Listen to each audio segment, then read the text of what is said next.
Friday, everyone. Welcome to Dojo 285. It's January 2nd, which means we are one day past the 2026 threshold.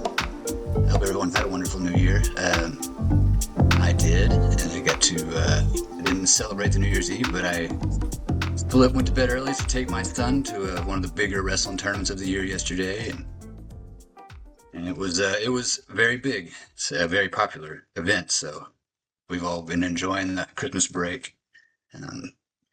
It's feels like it's been a long time for me. Although I've enjoyed the dojo you had last week. Thought that was very fun to see, and just of course interesting to see how everyone's doing. And yeah, it's the show today, James.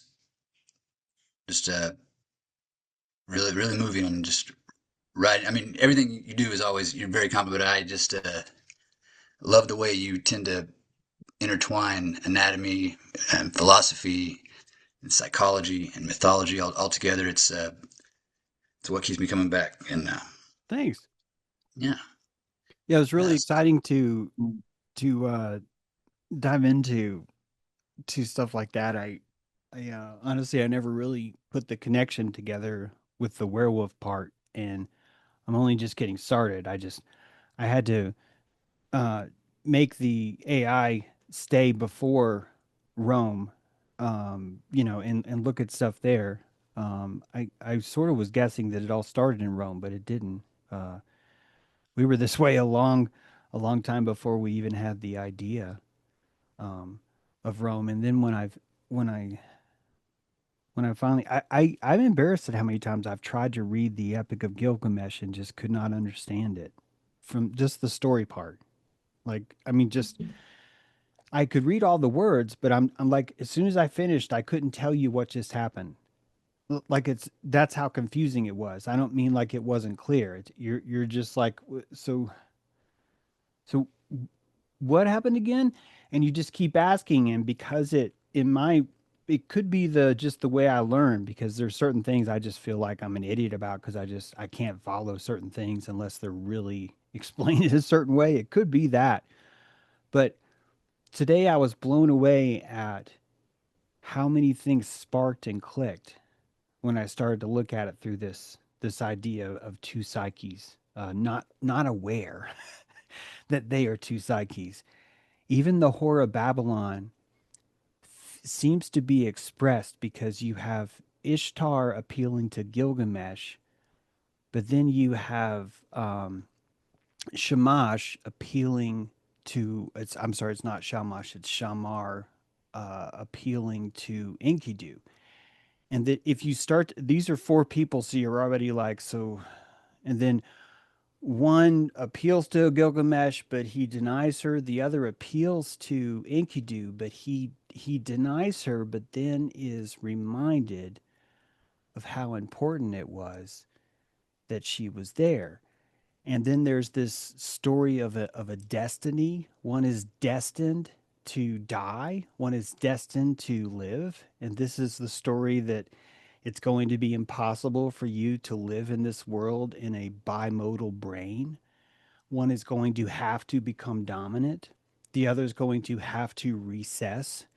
This is really at the heart of Two Towers of Joaquin and Boaz. This is really at the heart of why this it just blows me away because for the first time I'm able to see this story and just go, "Oh my god, I fucking get it." And when I put these two guys together, Gilgamesh and Enkidu are the left brain and the right brain. Excuse me, the right brain and the left brain. I'm left-handed, so for me it is the left brain, right? But it's like it is your dominant brain and your subordinate brain. And the reason why Enkidu dies is because Gilgamesh becomes too conscious to become aware of Enkidu. And this is why Enkidu never has an official death. He just simply is diminished over time. And it gets me so excited, Cameron. It gets I'm just like I get giddy when I see stuff like that. There's even a story of the cedar tree.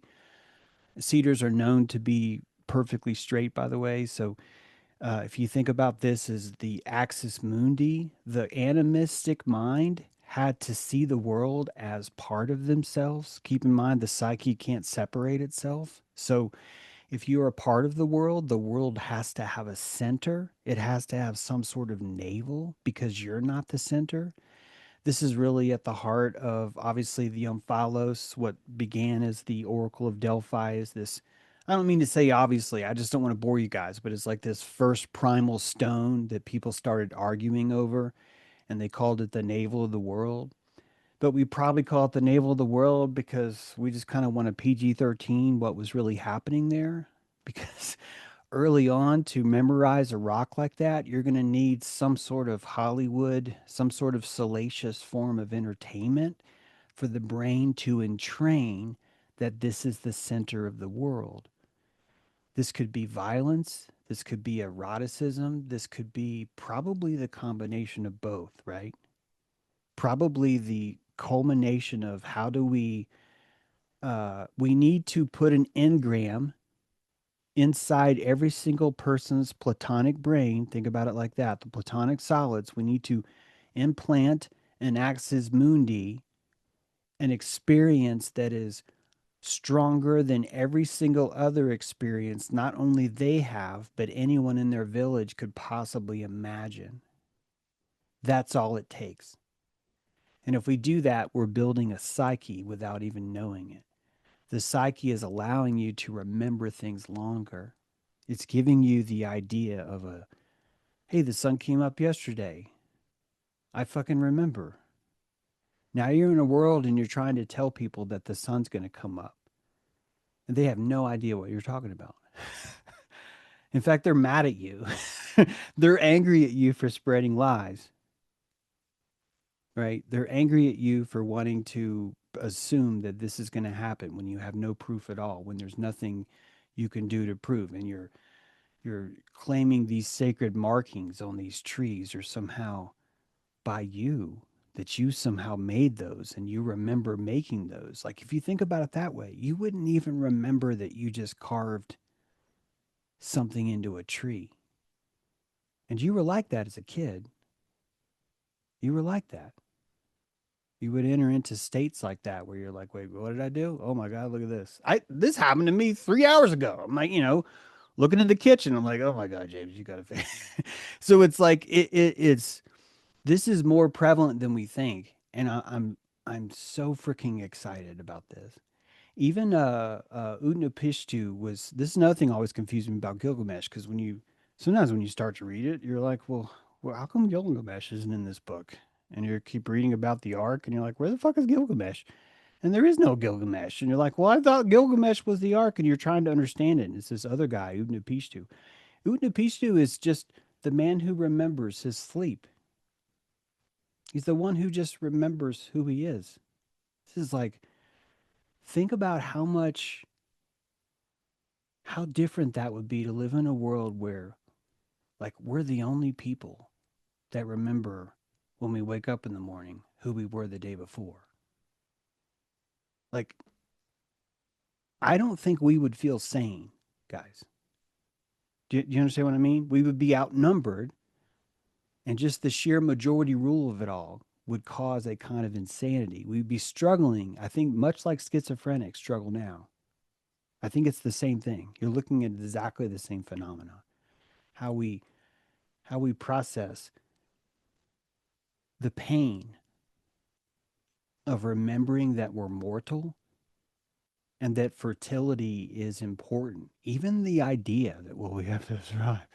We have to survive. Like that, even that is a crazy, insane, like Heaven's Gate kind of theory. Those guys think that if they drink this sacred Kool-Aid and die, that they're going to climb on top of a comet. It would sound like that. And instead, you'd be arguing, yeah, there's this thing called self. And me not caveman, I caveman. I caveman. And people are like, what do you mean I caveman? You can't go around saying I caveman. It's me caveman. Like even the oracle mythology about how we joke about me hungry. shows you the truth. I know it's not a proof. Sorry, the AI is always telling me like, "Oh, you can't say that as proof." Okay, fine, it's not a proof, but fuck, man, like even that is showing you this resonance, right? That this is what this all means. And if you think about nipples on men, if you think about, I'm sorry, I don't mean to be vulgar, but I was reading this the other day because it's all for this book. If you read about the clitoral climax on women, you have these two things that are sexually completely unnecessary. And I'm not saying all orgasms are unnecessary, ladies. I'm just talking about this is one type of orgasm. And then when you start to look at those two things, you start to think about what else is here. We even have it in our code where in order for me to properly fertilize a womb, I would have to enter into a parasympathetic and then sympathetic state. I would have to combine those two states together, a sort of congruence, right? A sort of we all agree.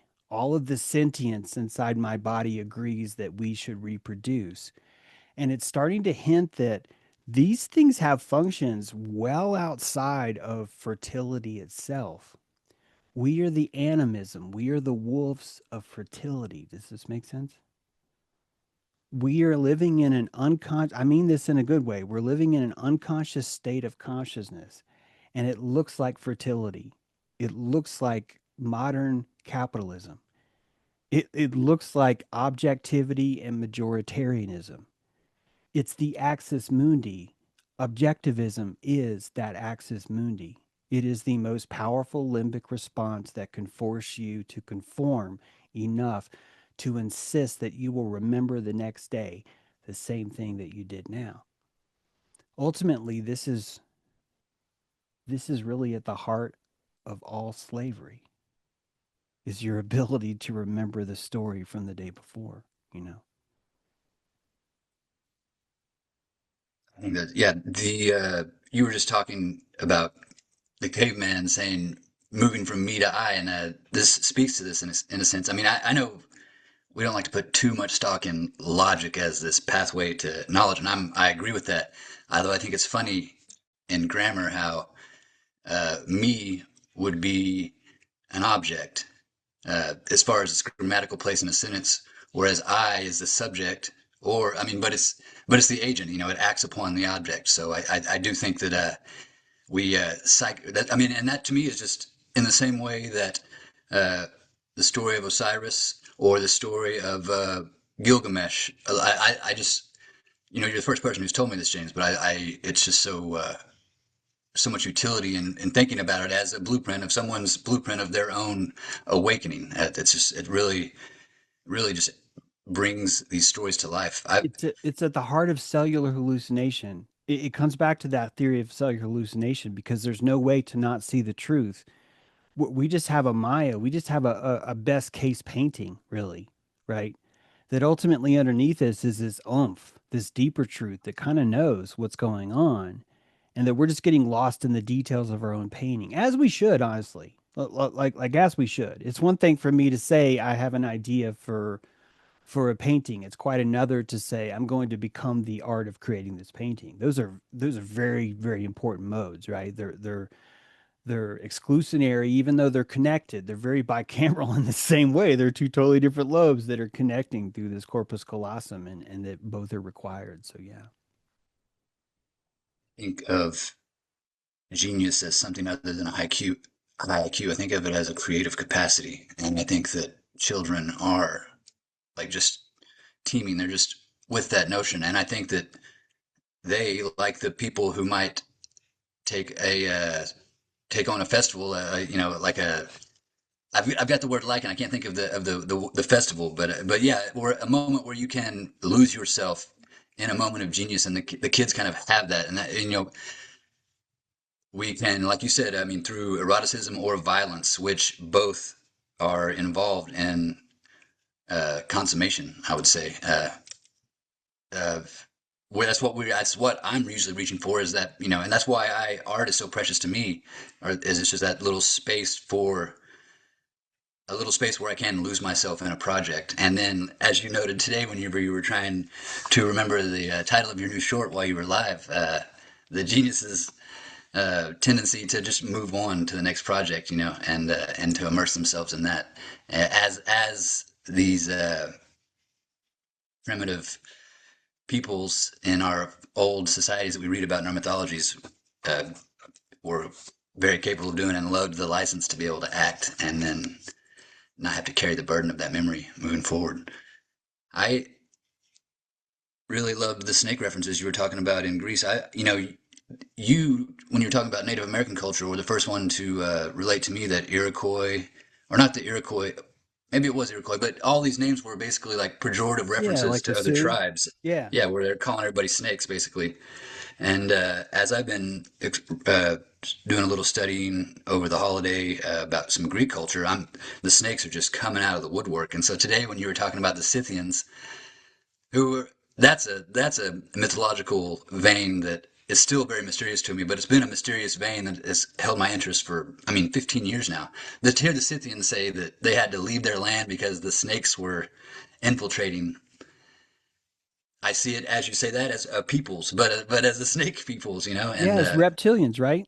Like, is this because this is what I think about? I think about a reptilian mindset, a cold-blooded reptilian mindset would make a lot of sense, and that you would call them that because the name would fit the same way the dog people would fit.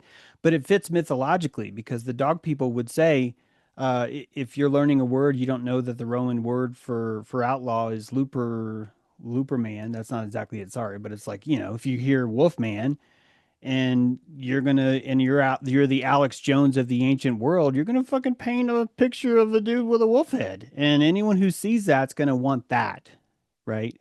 That's the chicken on the stick. This is the mythology. This is why I think mythology is more important than truth, because ultimately what we're having to autopsy when we come back into these ideas is what was the most popular thing to digest that made it this far. That's why propaganda is so important. It's not really about truth, is it? It's about what will survive the ark, what will survive the deluge.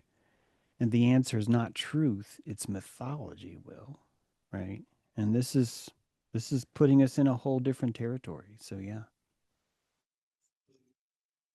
see. Thank you for raising your hand. Happy New Year. Happy New Year, everybody. So good to see everybody every time. It's just so great to see everybody. So I have a question for you, James. So how does when we all have experiences, like I've had dreams that come true, throughout my life, and what part of us does that? I mean, I have always assumed it was like my oversoul. I just felt like throughout my life I've given myself breadcrumbs of who I really am. And I'm always like, so what's always kind of perplexed me is the belief systems here are so fucking powerful. And I'm at a place where I'm so done with how powerful it is. So I had this thing come to my mind the other day that like when a thought just, because I know they're not mine, anyway, wherever they come from, and I think it's part of our programming. I had this thing like just grab it, Nance, like an arrow, like an arrow, and just throw it out into the ether and see it blow up. Just because they're just so. And I know attachments keeps us looped in these things, and the things that repeat, like this whole scapegoat thing I'm going through. I'm not living with that. I know without a doubt, I will leave a fort and rent a room. That's how strong I feel about taking care of me. And it's like for the first time, and nothing's going to jeopardize that. And Yeah. I have like this energy now to like, I don't care what you think, fuck you. I mean, it's like, I'm going to be, Yeah. I might have to say it that way. I don't know, but I would If prefer not to. if Gilgamesh became so conscious that he felt Enkidu was dead, how come the story isn't over? And it's not over because Enkidu's not dead. He's haunted by the memory. He starts to seek immortality, in fact. He even finds the fucking secret of immortality and the snakes steal it. Like he finds some kind of plant or something. I forget, sorry, but he finds something and then he has the nerve to take a nap. And when he wakes up, the snakes have stolen it. And when you start to think about your oversoul, I think the biggest hindrance to not trusting yourself, Nancy, not you personally, but to us trusting ourselves, honestly, is realizing that we are making mistakes on purpose. I think this is the biggest hindrance to really learning to trust yourself. Because if you do not have the ability to have chance, to have that sort, keep in mind your neocortex is the one that's telling you all this shit. And your neocortex came, it was the last thing that you added to to your being. This is the last piece of equipment that was added, was this secretary's desk, this concierge desk that's placed at the front of a building that's been operating without the concierge desk there for most of its life. You're, so you're dealing with someone that is there purely for the public display of congruence. And your lack of congruence is terrifying, not just to you, but to everyone around you. And people will cannibalize you and create mental disorder in you until you conform to that congruence, because we're just learning how to walk here. If you look at all sacred, not sacred, if you look at all like top tier athletic psychology, it's all pointing that this is true, that it's not about being the best physically. You have to have the correct belief. And that belief is tapping into something that is not called blindsight, but another example would be seen in blindsight. There's an intuitive power, wisdom that has more data there. And that data is reachable, not just through sports psychology, but through something called blindsight, when you have no optic nerve connecting what you're seeing to your brain at all. It's a little bit more complicated than this, but just so I can explain this, you are not able to consciously see what your eye sees, and you're still able to navigate a room. This ability is an intuitive ability that's been tested, an intuitive ability that, quite frankly, its biggest hindrance is consciousness itself. That when someone who suffers this problem starts to practice blind sight, they're horrible at it because they are living in a rational world where the volume is too loud and they're not able to tap into their intuition. They're told by the eye doctor, I need you to guess. And they literally say, well, that would never work. Yeah, exactly. I need you to stop thinking that this is a causal, workable, rational thing, and I need you to guess. And they do, and they start to trigger more like the monkeys do. The monkeys can do it right away. They have no problem with this. They're not blinding themselves with Gilgamesh. Their Enkidu has a louder voice. And your intuition is, the voice is there, but we are ignoring it, probably because we have a fetish for perfection. And I swear you'd see this in Gilgamesh too. And hey, Horror Babylon, the thalamus is rewarding you through dopamine. You could think about that as an energetic sort of Horror Babylon. She is rewarding you for the ability to predict and dictate exactly what's going to happen. So none of this is like evil. This is just you playing the thalamus's game, the prison gambit of what's next. And your conscious executive functioning really doesn't get to decide when your kidneys are going to do something, when your digestive tract is going to take over and kick in, when your fight flight response axis is going to change, when your ventral cavity opens. Do you know why? Why would you trust the concierge to run our entire air conditioning system? Are you fucking nuts? You're going to give her access to the electrical equipment and tell her to go down and change the fuses? You want her in charge of our HVAC system? I don't think so. So we have the facade of someone in charge. Is this facade helping the building, or is it helping the public? And this right here, in my opinion, is the big clue. Your executive self is a social hostess that is there to help the world, and you are in touch with that, and you think that is your identity. I didn't say it isn't. But think about how much pressure you're giving that poor little hostess. She's in college, man. She's fresh out of high school. She's in there because she's got a good posture. That's literally why you hired her. I'm sorry, but it is. You hired her because she has a really good posture and she's got a great smile. She knows nothing about how this restaurant is run. She has no fucking clue. And you're putting all the pressure on it. You're blaming her for sales. You're blaming her for the parking lot. You're blaming her for the liquor license. Think about how we are treating ourselves. We're not even knocking on the right door, guys. You know what I mean? And it shows you how much wings, there are wings inside our back that that will spring out when we knock on the right door. You know, it's all coming. That's all I got. Thanks.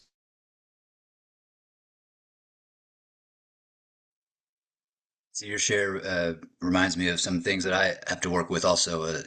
Try whenever uh, Ira came into the world, and then Ava after that.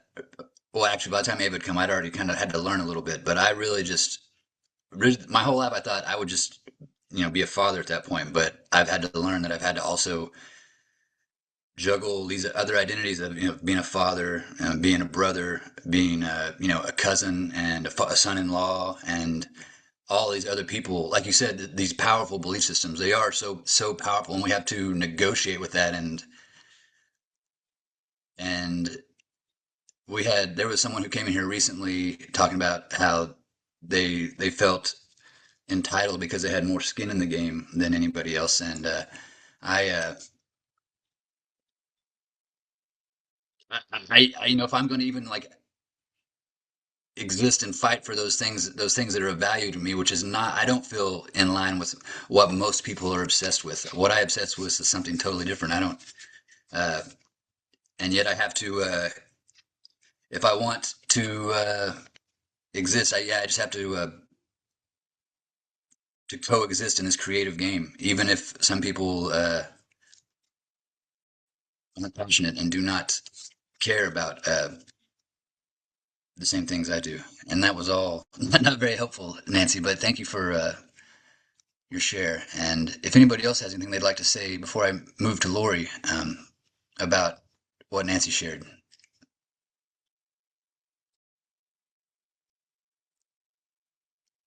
Lori, go ahead.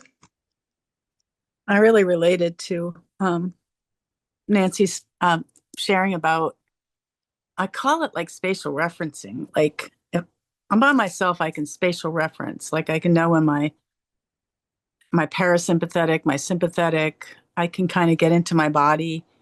I can see where I've exited. But when you go into family systems, um, you get pulled in by these dynamics. And if you're made a scapegoat or you're made the clown or whatever you're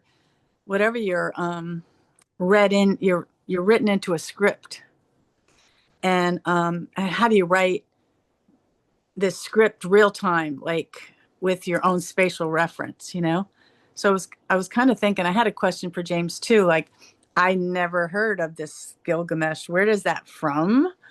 And then, so I was like, so then I was thinking that, you know, the little inky or whatever that thing is like, and then I only got a little of your live. And I was just thinking about these, like, like wolf and like this dog and all of the chimera that's inside of us. Like, there's organs and there's things playing. And I'm kind of like, you know, the Native American or, in the Peruvian, you pick your power animal. I have like a vulture as mine. It was like I was like, it's a prehistoric bird. I don't know what this is. Uh, it wasn't a proud animal to have. It was like the grossest animal. And then I was like, well, wait a second. I think death is kind of, but I'm thinking about all these things in a new way of like referencing.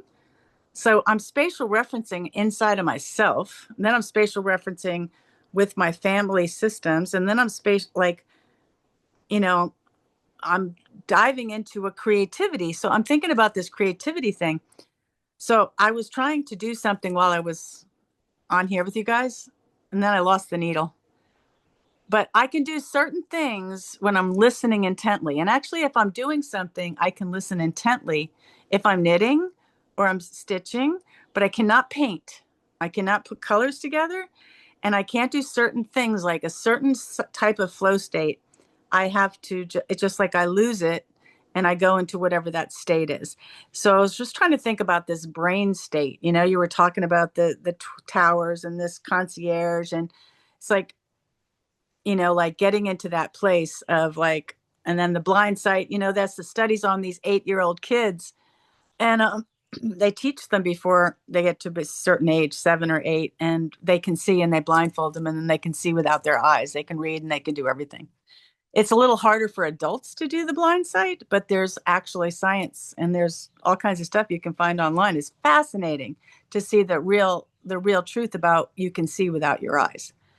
So what else are we going to be able to do? So yeah, so where did the story come from, James? Yeah. Yeah, it's like an Assyrian story. It's probably the oldest, arguably the oldest story that's ever been recorded that we ever have. And Okay. it's a flood myth. And it satisfies all the requirements of Noah, but also more. And it answers basically as a source for all the things that came. There is a very important difference though. A very important difference. The Ark of Gilgamesh is a cube. It's described as a cube, and a cube would not float. And inside the cube is crucial that it blocks sunlight. It's like that Mecca, like that cube in Mecca. Well, you could say that, yeah. It's a cube that's built out of wood. It's meant to have floors. It has Mm. 6 floors in all, I believe. Each floor is like 20 feet tall, like in modern day standings.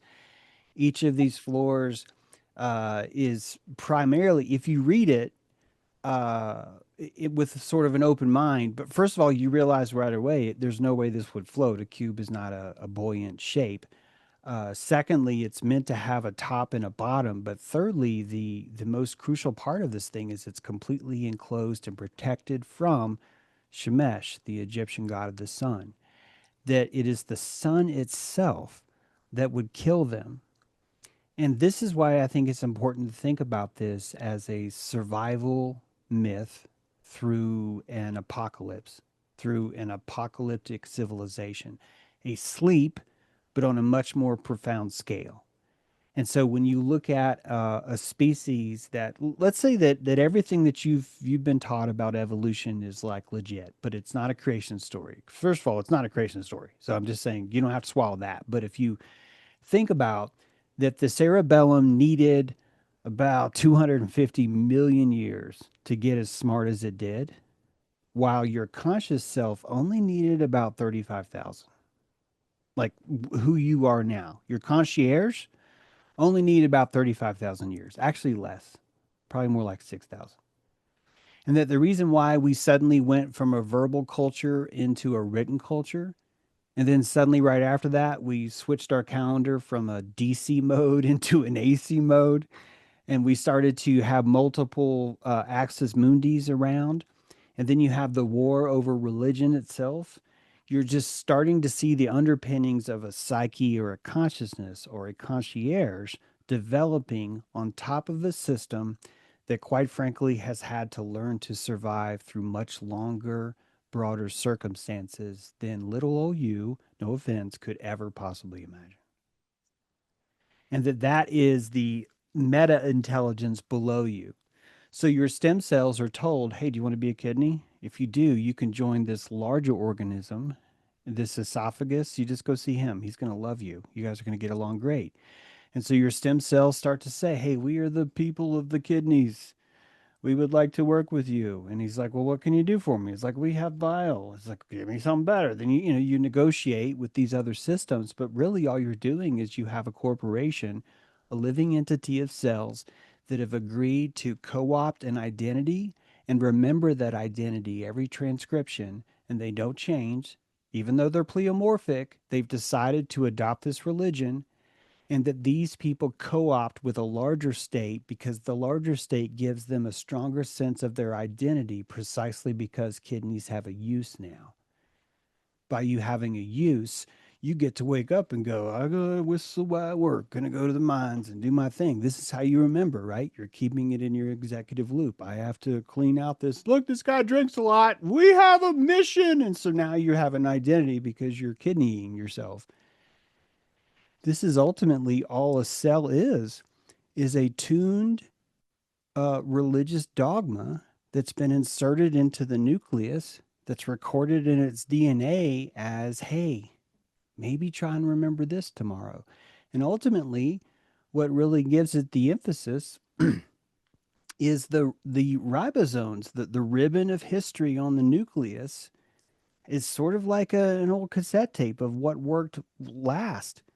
So you're looking at, are the organelles comfortable if I imagine myself as a kidney? And it turns out they are. It turns out they have really, really thrived by you thinking that they're a kidney. So you're co-opting a reality through a higher intelligence, a whore of Babylon, that's tempting you to form into a certain kind of belief structure, giving you a certain kind of propaganda. And if you conform to that, you're going to live for infinity. And when you do that, you're going to remember shit like you die. Like you have to have sex or that you have to fertily reproduce in order to avoid this erasure. And you're installed in fears because not because you yourself are a decoupled skin cell that lives forever, but because your identity as a kidney will cease to exist if you do not do this right. And this is a limbic pull. This is a cult that would be so much more exciting than, hey, let's just groom ourselves and never see anyone for 30,000 years versus let's go to war, let's trade shiny beads. Let's see side boob, let's invent music. Like all these things are so much more exciting than you would be on your own. So it ends up being an addictive force that there's nothing you can do to say no to, which is why we have this concept of the Whore of Babylon, this civilization that's tempting us, and there's nothing we can do about it because our identities die without it. We require that dilation to exist. This is why, in a thermodynamic system, why are we having a brain that functions precisely on the antithesis of a thermodynamic system? Do you follow me? Why would the brain need more excitement? Wouldn't the brain need less? If we're truly a thermodynamic creature and it wasn't important, if all the drama wasn't important, if art wasn't important, if flowers weren't important, then our brains would actually seek a stoic environment. We'd be commenting on how drab the sky is today, and we'd be thoroughly unimpressed with the umber grayish tones that are meaningless to each other. We would call that fucking success. But we don't because we have this platonic realm that will die if we do not feed it flowers, if we do not keep the color, keep the glitter coming, man. Keep the keep the fireworks coming, right? Like gunpowder. This probably did more than anything else. This is why the Chinese are ahead. These guys were like, watch this. Boom. Holy fuck, dude. We gotta build a big tower and roads and have plumbing and shit. We like that's all you need, you know? That's all I got. The fact that the brain needs stimulation, it does it. It tells me that there's something economical going on. Between the organs, and again, James, to your classification of the body as a reef, as just another useful tool in this fact. Lori, I really thought your observations about what you can and can't do artistically while holding a conversation or holding attention like here, that was a wonderful observation. And it gets to, I didn't handle Nancy's share very well, but it gets to this difficulty of trying to co-create with people whose belief systems you have to coexist with. And I have, for me, the difficulty is I feel like I take my creations that are important to me and they have my philosophy built into them, and then they get knocked over like sandcastles. They're just not appreciated. And yet sometimes I can find that spot where I realize, oh, you know what, I'm crocheting here, I'm knitting, and they're crocheting too, and they didn't knock down my sandcastle. I just need to continue my cross stitch. Sorry, I'm getting bad with the metaphor there, but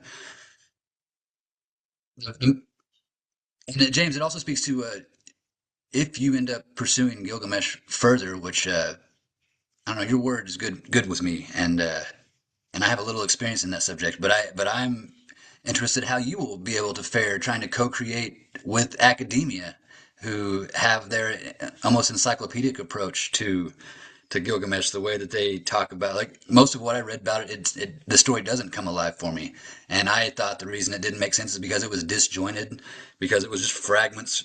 They picked up fragments peppered from all over the region and slowly tried to put them together. But as you in this Osirian, with your experience, the way you're connecting the pieces, it's really bringing it to life in a way that I can really appreciate. And I know Nancy shared before Lori, but all of this, I think about, James was talking about our capacity to remember who we are just from one day to another, and trying to explain the sunrise to someone who doesn't have the memory to realize that it's coming.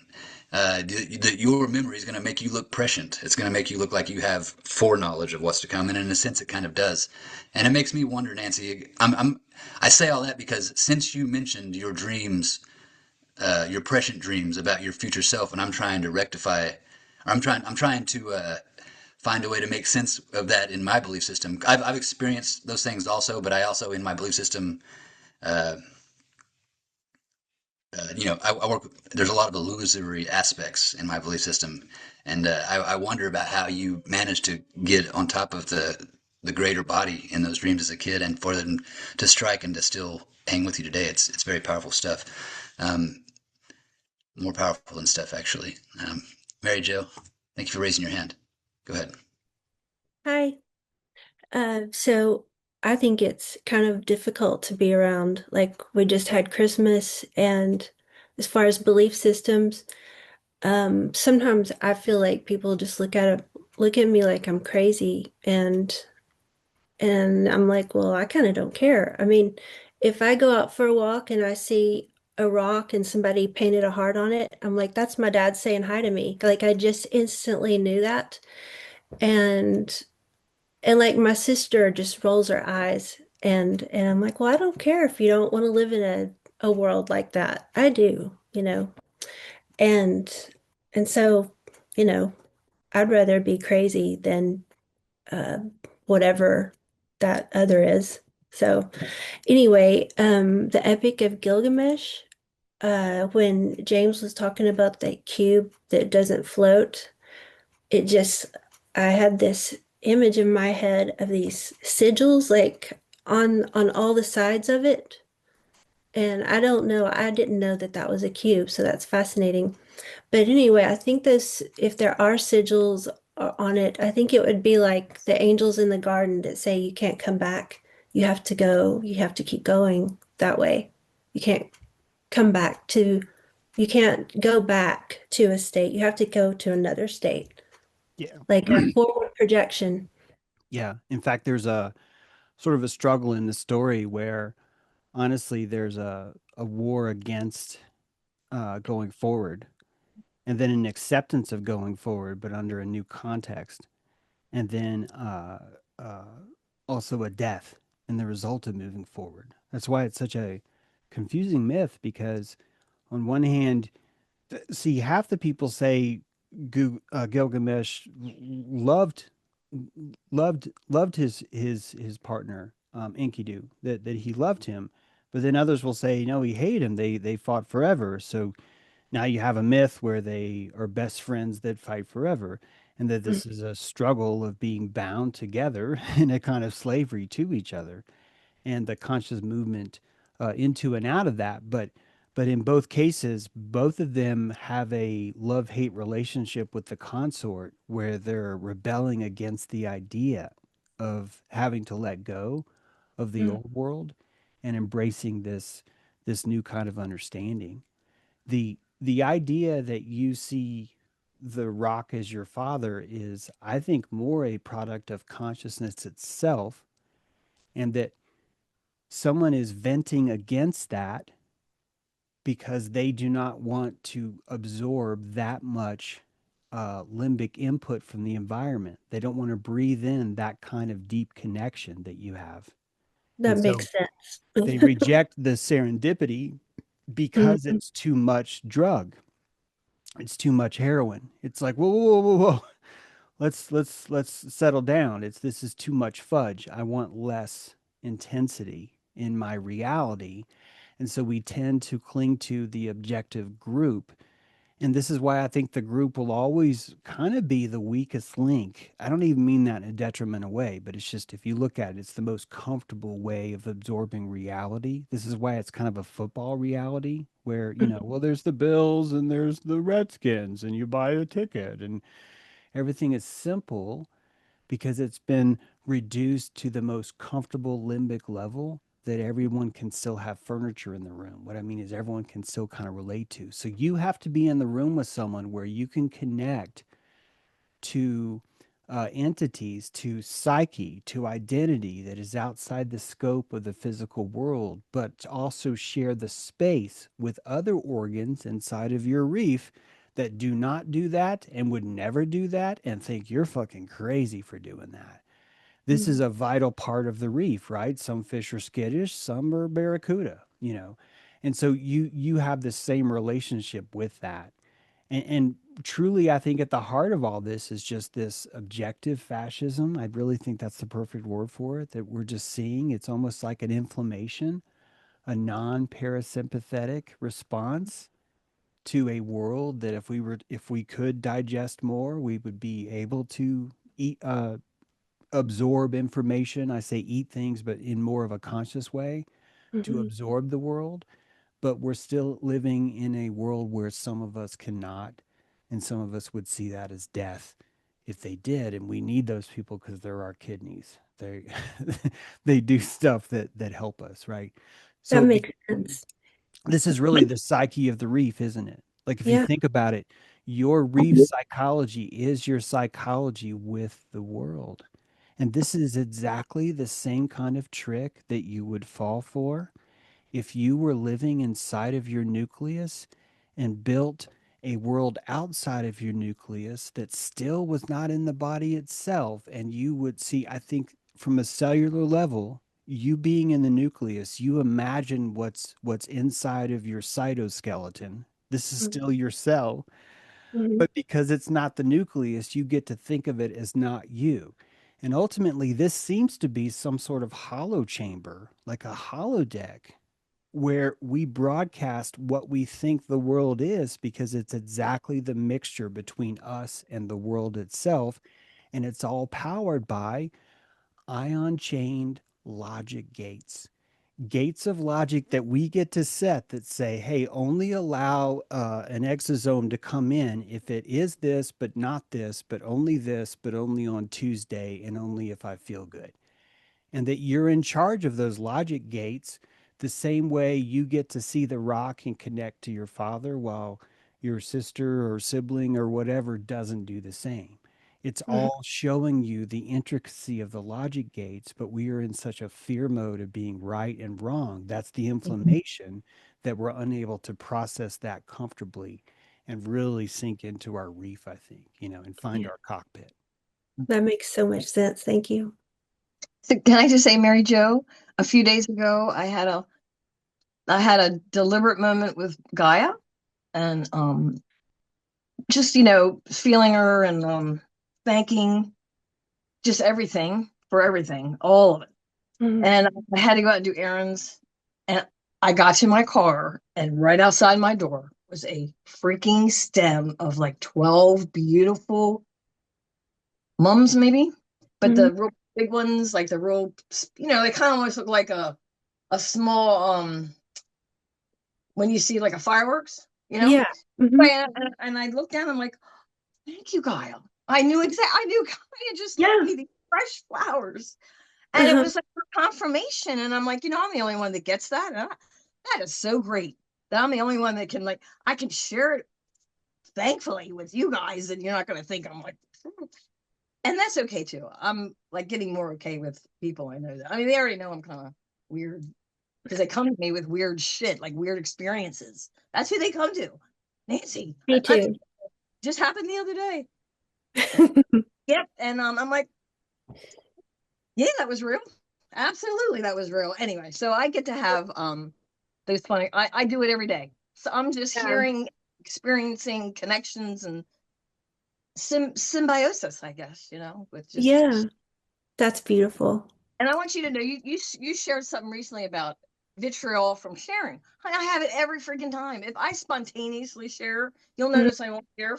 Well, in the past, I wouldn't share for a while because I'd have to, you know, I, I'm learning, Lori, what you said, I want to learn more of, like just identifying my parasympathetic.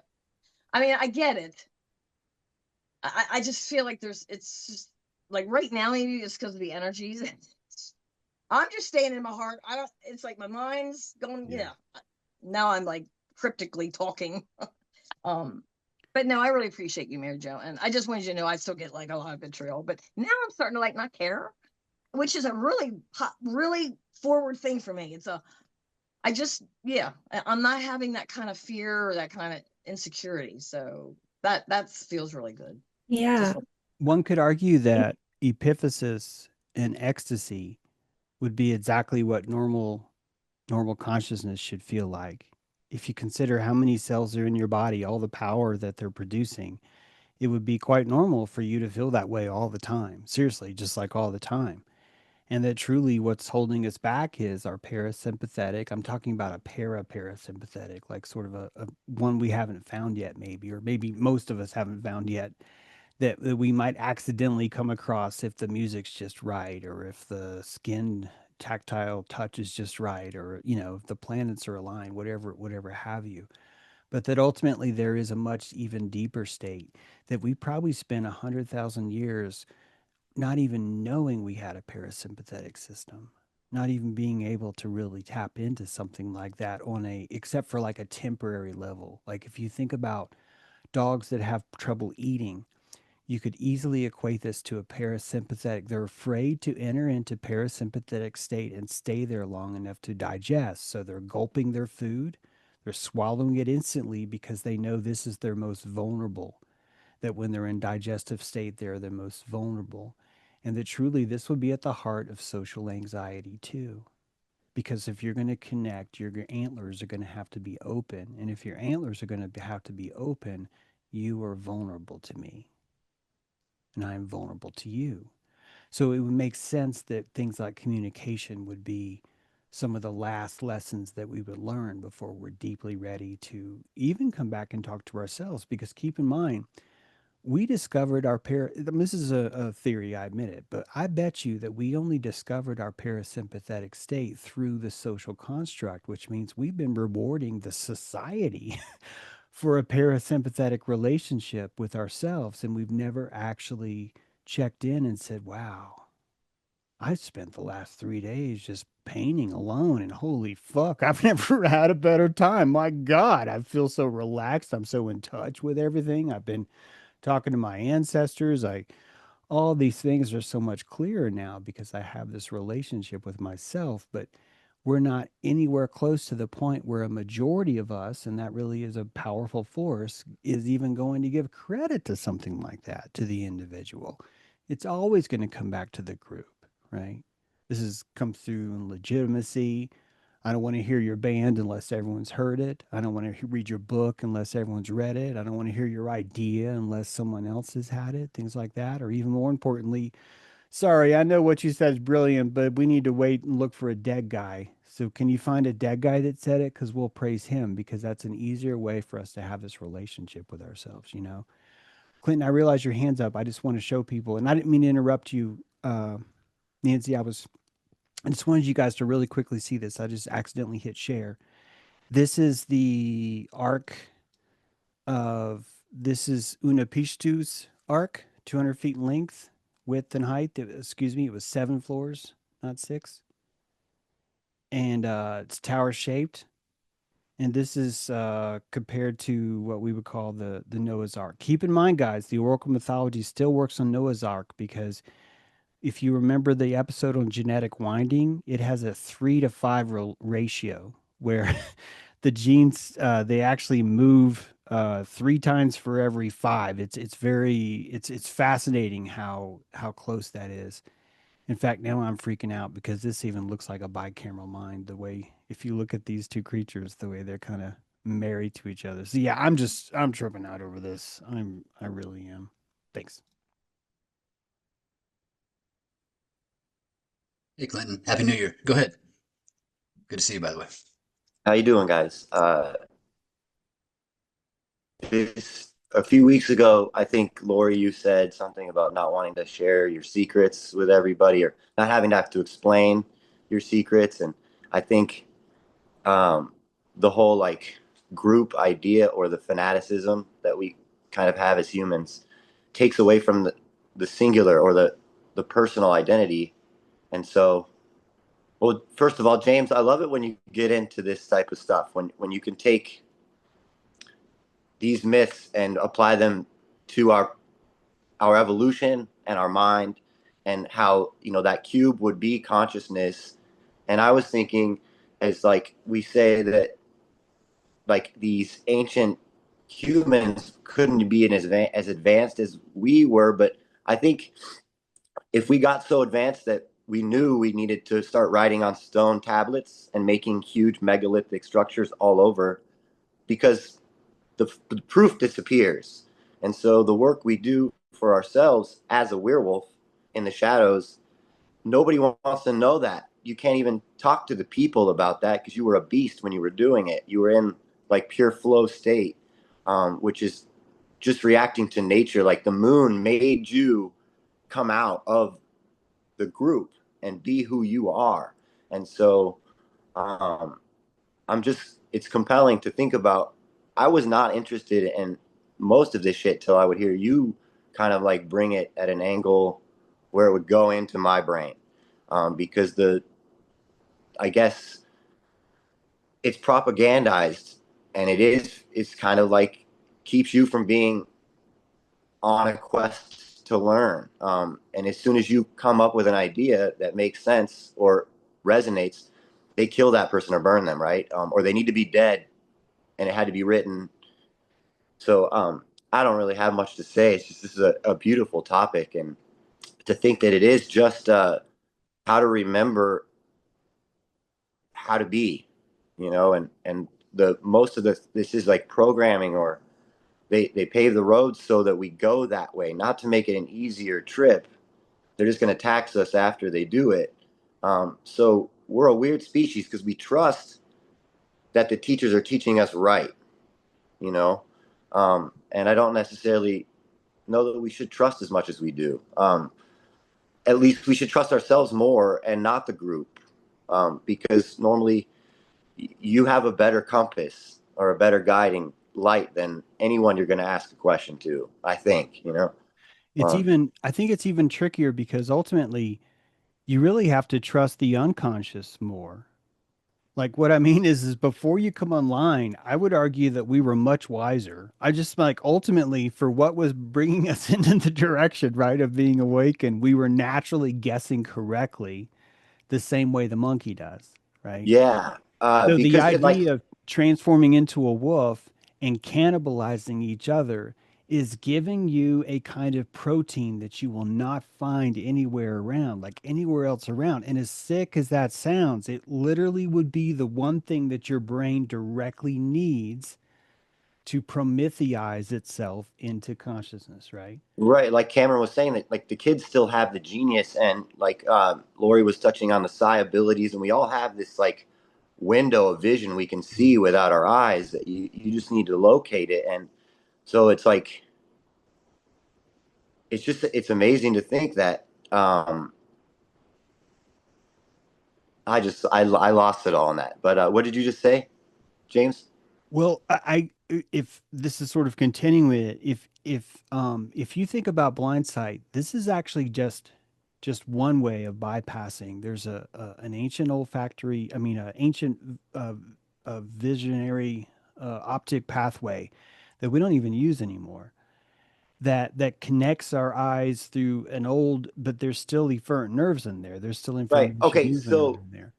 so like the children, and when we're still wild human beings, right? When we're still in our genius, creating before we've been indoctrinated out of it, we're connected to that. And so that would be that werewolf state is getting you back to the connection to the land, right? You know? Yeah, I also think that this so the oracle also tends to suggest that there is a primal Enoch seed. That's what that word means. The first seed, the clean seed, the one that's kind of perfect, the heirloom of all heirloomed.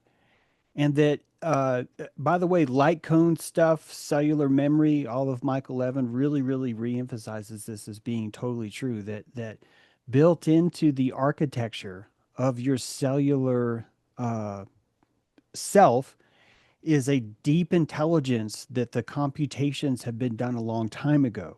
So just as your cerebellum's able to say, "Hey, you need to jump right now. Don't worry about the neocortex. Just jump."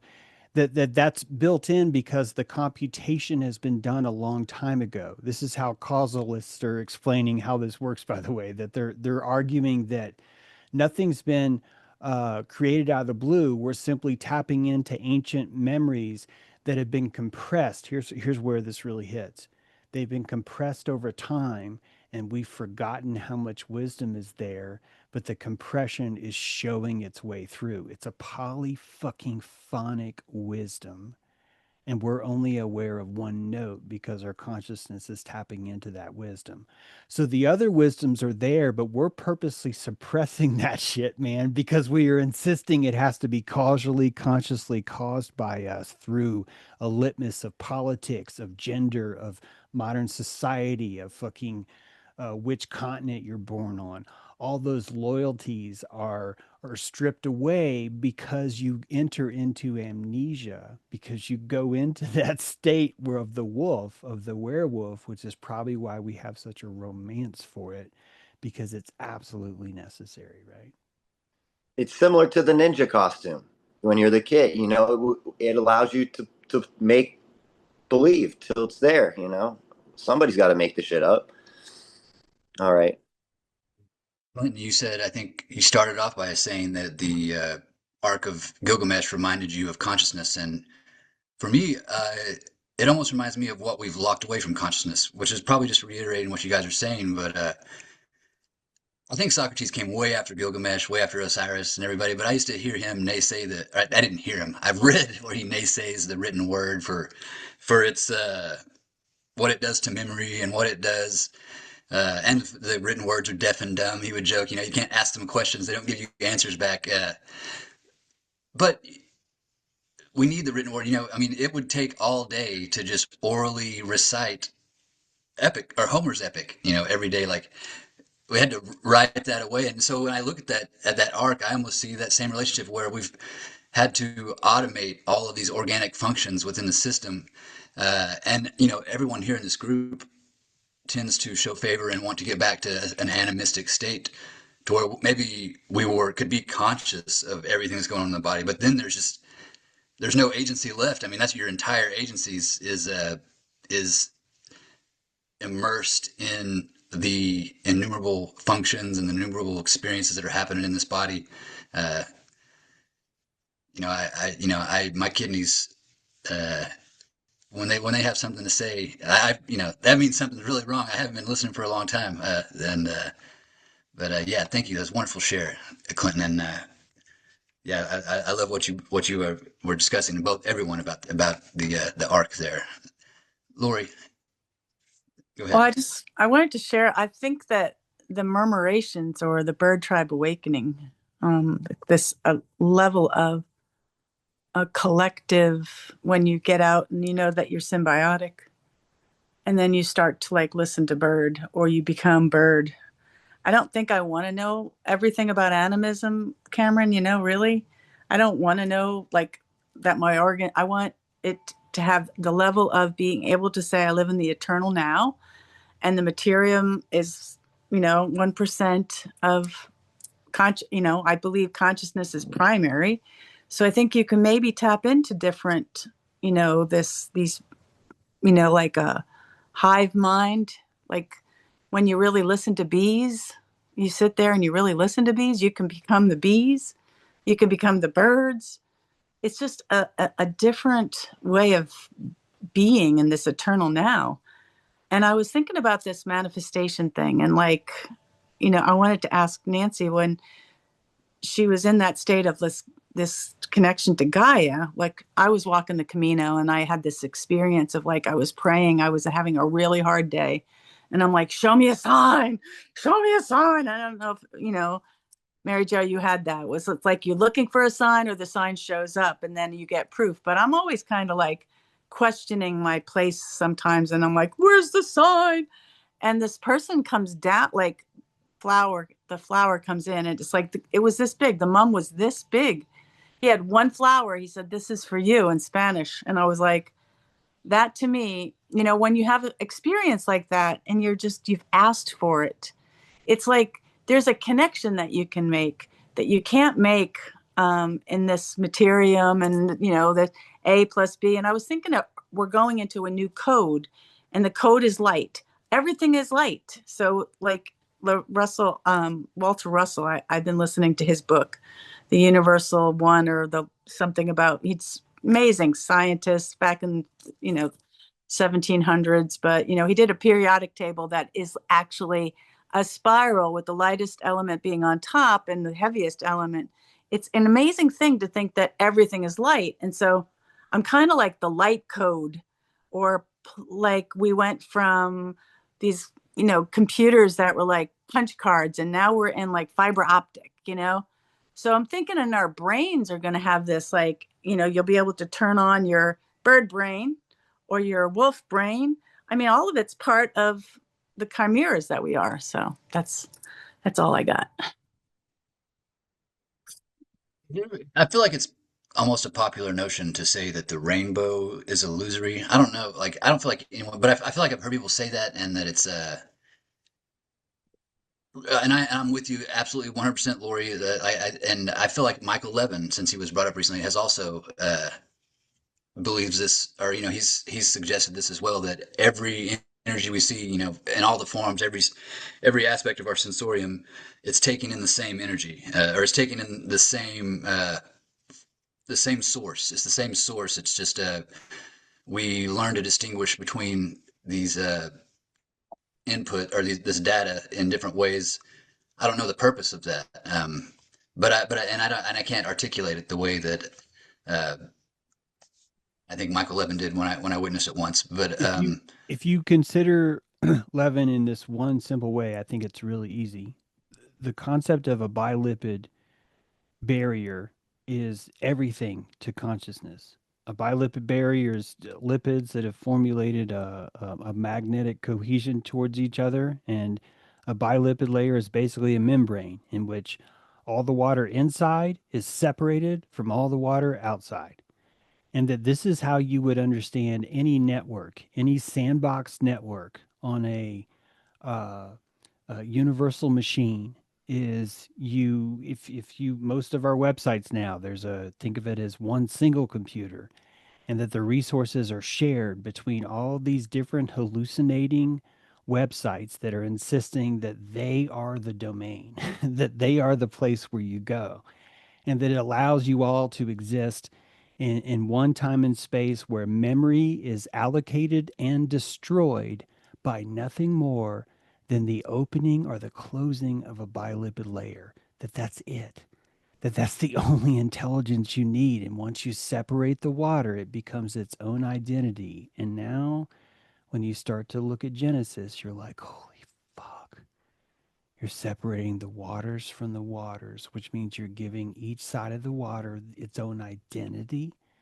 And we've talked about how identity is orientation. You may not be there yet in agreeing with me on that, but if you think about truly, this is just spin itself, that light simply becomes the arbinger of spin. The thing that bequeaths spin to and from the world is light itself, is Ra itself. The giver of propaganda is, I think, a much better way of understanding what light really is. It's just this vibrational frequency. And the reason why we can see it is because it's the membrane that allows all the different light to exist simultaneously inside a single network, which is pretty fucking brilliant. And also exactly how all networks work. So Simultaneous communication. Go ahead. that 7 layered box would just be the seed of consciousness, that is the Enoch seed, and you make what you want from it. You Yeah. render what you will. All the wisdom's there. Do you want to use it to connect to your father through this heart rock, or do you not want to use this to connect to your father through this heart rock? Where are your openings? Where is your venting? How open is your reef? How much fear has your reef had growing up? Which parts are you going to be rewarded by the ones in your life for opening? Which ones are you going to be penalized for trying to look through? So ultimately, you are the Grinch opening shutters, and deciding which oncelers that you want be. And even the concept of onceler really is just the I am, right? It's the memory of who I am and the preservation of that thing inside the permeable membrane of light itself. Inside the seed, and then we create our light, and then we create it again and again. It's just Yeah. it's It's this, it's the stored snake eating its tail. propaganda. Yeah. All Yeah. DNA is ancient propaganda stored in a coil, a mortal coil of codons. And what are fucking codons? They're light, crayons of light, right? So yeah, it's all there. It's beautiful. Good stuff, guys. I don't know if it's right or wrong-headed, but my favorite power and the first power I attribute to light is the power of induction, uh, for whatever that's worth. Sarah, thank you for raising your hand. It's good to see you. Happy New Year. Hi, thanks. Now I'm losing my trains of thought. I'm not sure which is relevant with what we're talking about.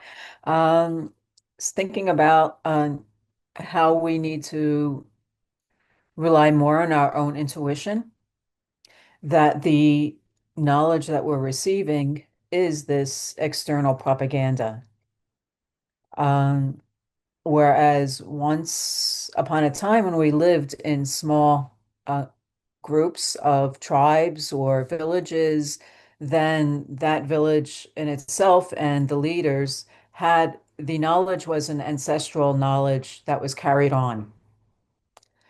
Um, and now we don't have that. We still have the tendency, though, to form groups, but the groups are based on, oh, yeah, I'm going to join Black Lives Matter or this group or that group.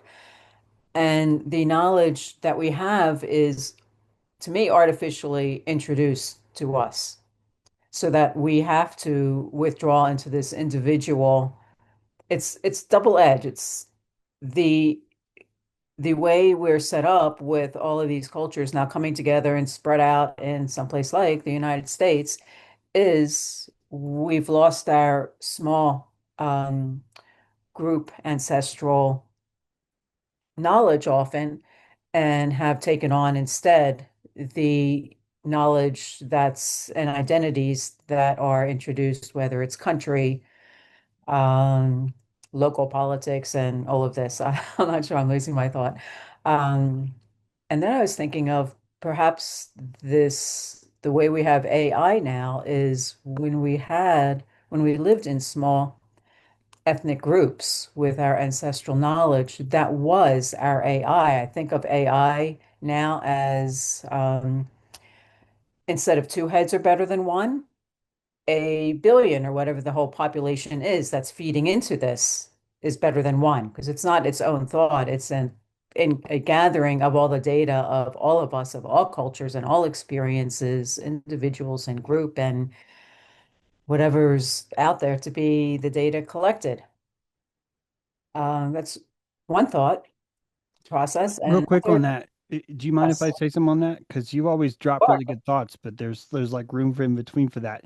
I sure. just read of this the other day that if you give a group of people a series of photographs of what are deemed beautiful faces, and have them through a functional MRI recognize what they deem as beautiful, and then you combine, if you start to split those photographs into eyes from this, nose from this, cheekbones from this, lips from this, there is a tendency, this is so weird, there is a tendency for the attraction of what we deem attractable to be poly influenced. The more that you mix facial features together, the more aesthetically beautiful they register on the brain. This is the antithesis of the white nationalists saying, we have to preserve the sacred white. It's literally the opposite. It's literally saying that your brain is purposely oriented to reward you, to find aesthetic through polymorphism, right? Maybe that's not the right word, but through polyaesthetics, that polyaesthetics have more of a limbic push than standardized, sequestered, pristine aesthetics, if that makes sense. It's kind of related to what you're saying. I hope you still have what else you're going to Oh, say, Sarah. yeah, a couple things. And then in response to that, when I think of aesthetic um, taste and habit, I I observed that the Tesla truck, that how most of us perceive that is, to me at least, really hideous and ugly. And I realized that the reason is because it's so unusual from everything else. Whereas if all of the vehicles look more like Tesla trucks and suddenly you introduced whatever, a Toyota RAV4 or something, then that would look to us like the Tesla truck does to us now. It's a matter of what we're used to aesthetically. My other train of thought was back to the infertility and fertility and this, and I was wondering if thinking about the connection between the push of transhumanism and this eternal life as this transhumanist and the Christian promise of eternity based on fear of physical death. And if you're transhuman, you don't, and living forever, why would you need to have fertility anymore? And so thinking about this connection and these programs of the fear of physical death and the eternal life, is an eternal life, this our consciousness is being uploaded in this perpetual um, transhuman AI framework. Mm. Definitely have a fetish around that. And not you, I'm talking about society. And I've called this the fertility cult. And I don't mean that disparagingly, but if you're in a mode where the most important thing you can do to help conscious society unconsciously is to be like rabbits and just have kids, you're going to form your culture that to value fertility above all else. And then when that starts to stave off, you're going to see a push against that, which I'm sure you guys have heard me go on and on about that. Sorry, but it's like in my mind, that's more what's happening with the rainbow movement. Is it's we're tapping into what I consider a more parasympathetic relationship with Kundalini. This is how I personally see it. But I also relate how interesting it is that rape and power are so related to sexuality. See, that to me, this is the biggest clue that these are all the same thing. That when you're at a budding consciousness, you're going to value shiny things more than things that are necessarily valuable. So our culture values Ferraris and Lamborghinis. No offense, but these are like really some of the worst cars ever made, like reliability wise. I mean, seriously, it's just the Ferrari sets itself on fire when you put gas in it. Like it's horrible. It's right behind your head. The gas tank is the every. It's like seriously one of the worst designs you could have. A Lamborghini is just a stupid car. You can't drive it over a speed bump. It's horrible. We value these things kind of the same way Trump values gold. There's a fetish for rarity and exclusivity, the same way there's a fetish for the Holy of Holies. The same way at Luxor, it was, can you get into the sacred temple? That was the definition of divinity. Do you have access to something no one else does that everyone else wants? This is a low level, third grade way of watching and learning the vacuum of power. You're watching the praise, the prana of what is scarce, and you're noticing an invisible energy for the very first time. So this is brilliant. This is genius. If you can value gold, if you can value this, what is hidden, if you can value what is never seen but you only hear about. This is a very advanced psychological way of teaching you about energy transfer, about exchange. So we're living in a very elementary time the way we see everything, whether it be what we consider wise, what we consider valuable. They're going to be less intrinsic definitions, more superficial, more caramel coated, more primary colored, right? More plastic, more wrapped in cellophane ways of teaching you things that subconsciously you know deep down. For example, perfect example, bone technology. That deep down we've always known, dude, you got to save the bones. Like before we have houses, I'm going to go pick up Glinda. Probably not a very fun experience. She's all gadflies all around her, dead flesh on there.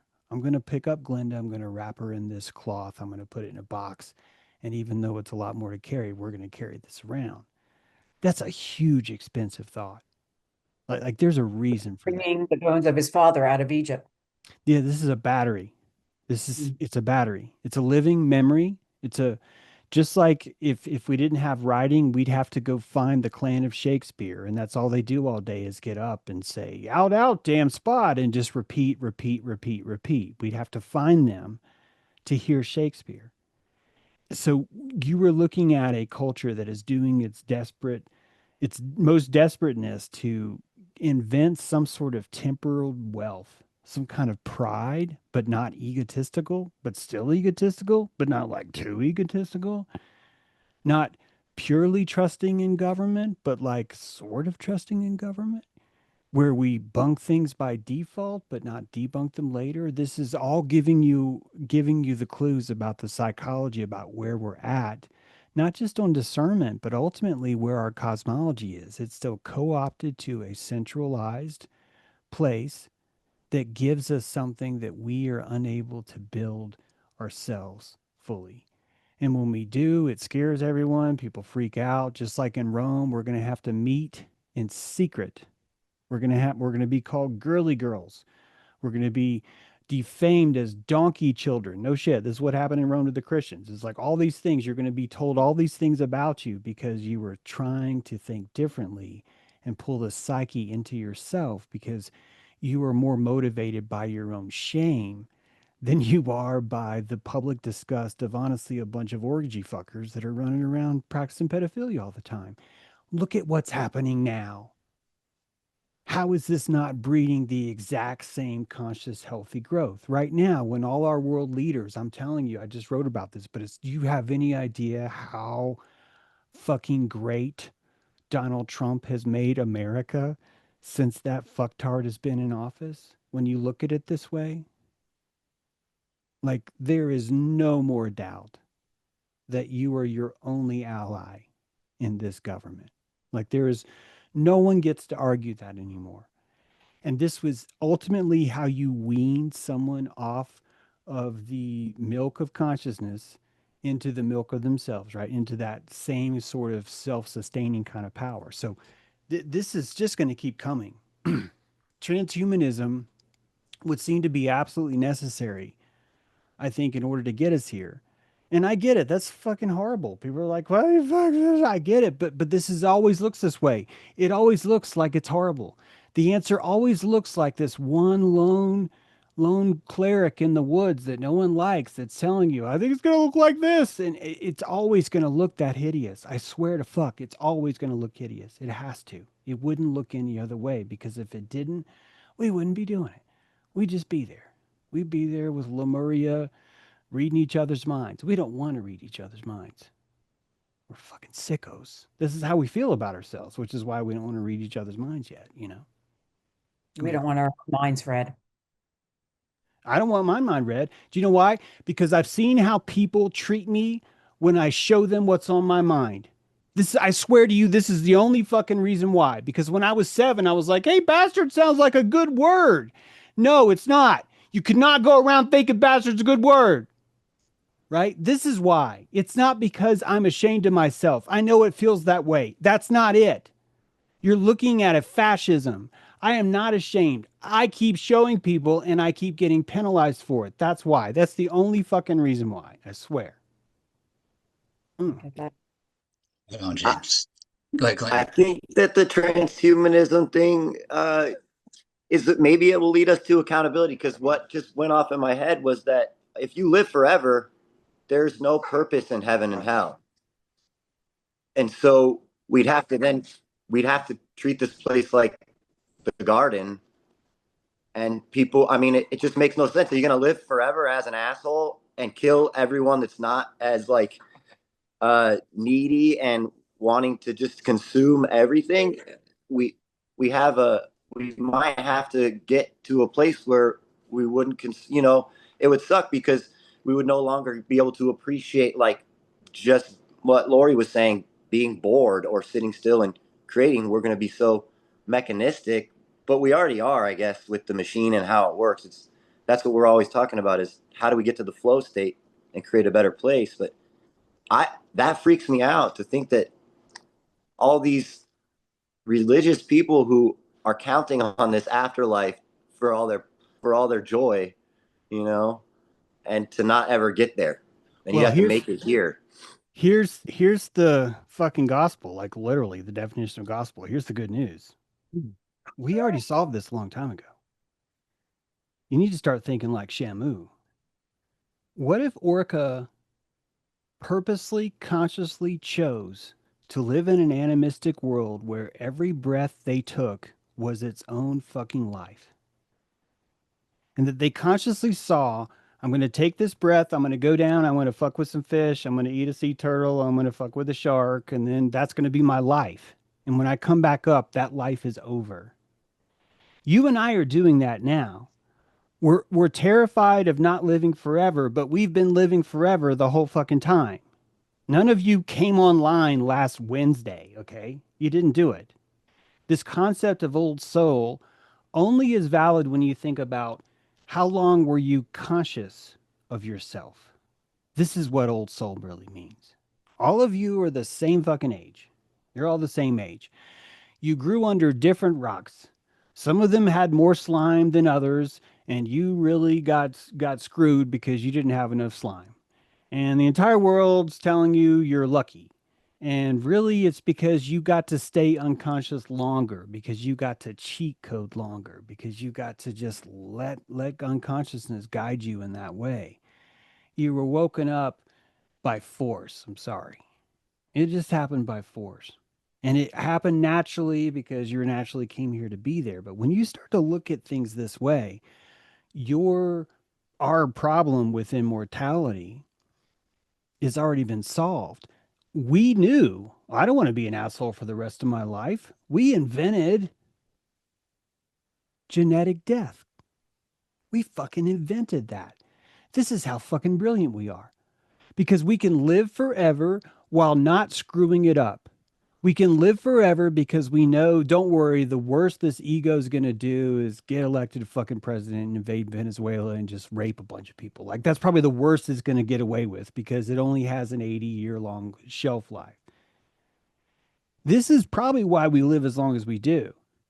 It's actually probably the most optimum way of survival. And you know who taught us that? Fucking Enoch. It's in our seed. It's been in our seed since day one. In fact, the desire, this phantom penis syndrome we have about immortality, I literally mean it that way. It's like we don't know we have this extra organ and we're fetishizing over the fact that we don't have it. Meanwhile, it's there the whole time, but we have so much shame about touching ourselves that we're not going to do it, is in fact that very same immortality. And it's necessary to be afraid of this. I think this is why we're born. The second you're born, your best friend dies, man. You lose Horus the second you're born, your placenta dies, because it's trying to get you to understand, man, you need Enkidu.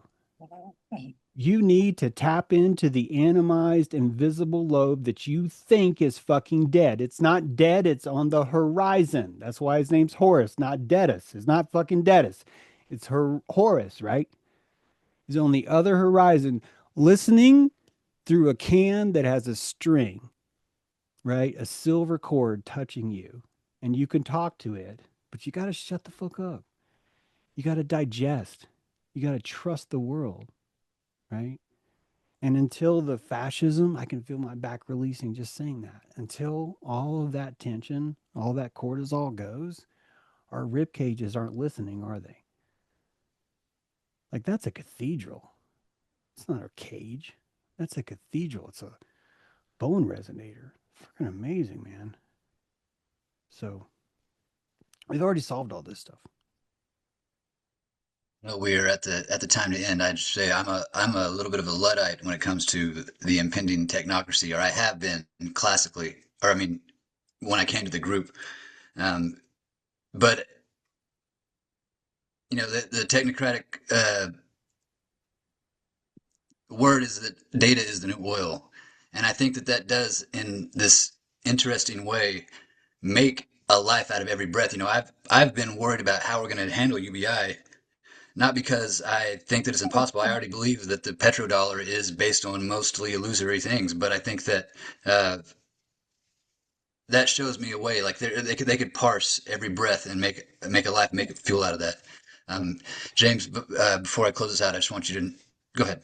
I know we got to close. I'm sorry, but really think about why fossil fuels give us fuel. And most of that's dead plant matter. I know you know that. It's not dinosaurs, but still. That dead plant matter, this is how, I don't mean to speak for Michael Levin because he hasn't actually said this, but I swear to fuck, this is what he thinks. He would tell you those are computations that were already done. The coiled fern went through a buttload of learning. It learned how to survive. It has certain lessons, certain resources that you can burn and put into a gas tank and fucking drive, because ultimately information and energy are the same thing. They're computational awareness, identity placed into spin that can be extracted later when you understand, when you compassionate, when you decompress through compassionation what was actually happening there. So the intelligence is much more physical than we think. It's just harder for us to understand because the intelligence was always here. We don't actually understand that that's what we're tapping into as a natural resource. The computation is the resource, guys. The computation that was done to it. Gold has been computed, hasn't it? All metal alloys are reflective. These have been computed in ways we don't understand. Maybe from an ancient civilization that invented these things so that they could store reflection. We don't know yet because we have not been able to penetrate the Unapishtu to survive 250,000 years to fucking remember, or we're choosing not to because we haven't digested that far yet. So anyway, big stuff. Appreciate it. Absolutely, James. And I want to thank you for the privilege of moderating today and to be here with the group. And I also want to just say that I am invested in James True Live, and thank you so much for giving me something worthy of investing in. And if everybody would unmute and say goodbye, we will close out Dojo 23285. And I want to wish everybody a Happy New Year one last time. Happy New Year. Happy New Year, guys. Radio tomorrow. Dojo Works Radio, I think, right? Yeah.